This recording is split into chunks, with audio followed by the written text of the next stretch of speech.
You ask Tiger to calculate. This deals with linear inequalities with one unknown. The final result is b equal or greater than 2. Let's solve it step by step. Swap sides.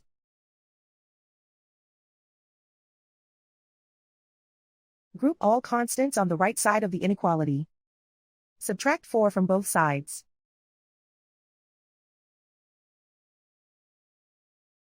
Simplify the arithmetic.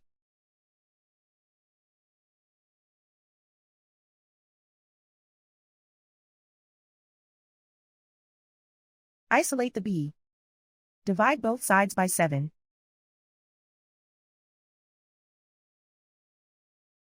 Simplify the fraction.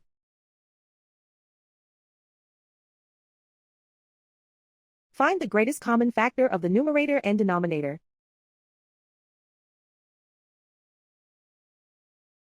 Factor out and cancel the greatest common factor.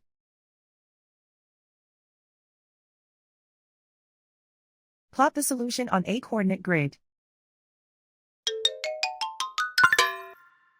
And so the final result is b equal or greater than 2.